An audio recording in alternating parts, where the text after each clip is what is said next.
Commercial parties are making heaps of money from the government's mismanagement. And it works like this. Because of the open border policy, thousands of asylum seekers and family reunifiers enter our country every week, and then they declare an asylum crisis. And since the Netherlands has bound itself to European law, the UN Refugee Convention, and the ECHR, our country is obligated to provide asylum seekers with housing, food, living allowances, and medical care. And to realize these provisions, the government engages companies and NGOs through its own organizations, such as the KOA. The tap of tax money flowing to these organizations has been opened wide. Let's take a look at how much money is involved and what it is being spent on. First of all, the KOA, the main implementing body. Since 2021, its budget has almost sextupled to over 4 billion euros this year. Where did all that money go? Among others, to the company LCHD. From 2022 to the end of 2024, this was the exclusive hotel broker for the KOA. During that period, they received 436 million euros to book hotel rooms for asylum seekers, mostly at Van der Valk. Of this, they pocketed over 44 million euros themselves. Meanwhile, the FVD is investigating potential bribery and fraud regarding these deals, and the KOA is trying to recover 185 million euros through the courts.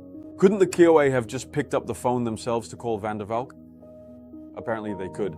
Besides the contract with Dirksen, the KOA also had direct contracts with the hotel chain worth 168 million euros over 2 years. And what does such a room at Van der Valk actually cost?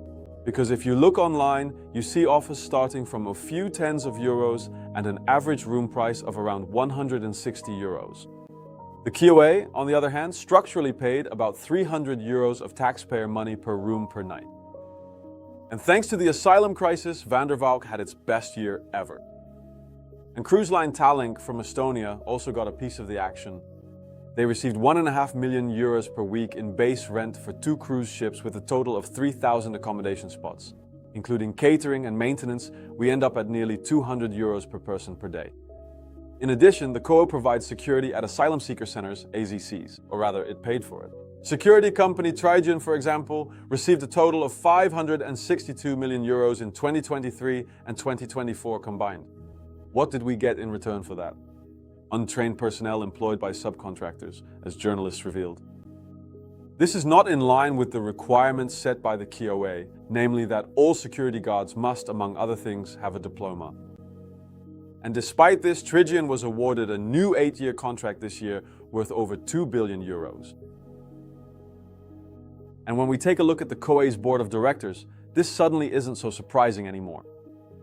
Chairman Jory Kapteins, for example, has been working in the public sector since 2008 and therefore has almost exclusively experience with spending taxpayer money. At the beginning of this year, he took over the baton from career civil servant and VVD member Milo Schoonmaker, who has also worked in the public sector his entire life. And board member Anita Bastiaans has also been involved in the public sector for a very long time and has even served as an alderman for diversity and integration in the municipality of Maastricht on behalf of Volt. Considering all this, it is not very surprising that the COA had to admit in its own annual report that up to 655 million euros were spent unlawfully in 2024. These people have never earned their own money. And it's not just for the reception and security of asylum seekers that the purse strings are being loosened. Healthcare companies also received golden procurement contracts. In 2025, the COA spent about 360 million euros on healthcare costs for asylum seekers, more than a tripling compared to just over 5 years prior. Per asylum seeker, that is an average of 4,500 euros per year. That is 50% more than a Dutch young person of the same age, who costs an average of about 3,000 euros. And in 2023, an estimated 2.8 million euros went via NIDOS, the government body responsible for unaccompanied minor asylum seekers, to UCare, a private healthcare company. And what did the taxpayer get in return? Caregivers with forged diplomas, friendly employees, and family members who were on the schedule but didn't show up. And that while the company charged up to 1,000 euros per young person per day for one-on-one supervision. Furthermore, as a result of the procedural directive that guarantees free legal aid in asylum procedures, the government finances the legal costs of litigating asylum seekers. For instance, the Legal Aid Board receives tens of millions of euros per year to assign a new lawyer to every asylum seeker who requests one for each procedure. And the IND is forced to pay judicial penalty payments with taxpayer money when they decide too late on a residence permit. In 2025 alone, this amounted to 79 million euros. And Vluchtelingenwerk Nederland, Dutch Council for Refugees, receives tens of millions of euros in subsidies per year and has its own legal department with the motto, "We litigate until the end." With this, they pursue cases all the way to the highest European courts to frustrate stricter asylum and deportation policies. And even municipalities are participating in this. The municipality of Utrecht, for example, pays for legal aid for failed asylum seekers out of its own pocket, which means taxpayer money. And while we are losing our safety, culture, and prosperity to mass immigration, the government maintains an open borders policy and the international treaties that keep the influx going.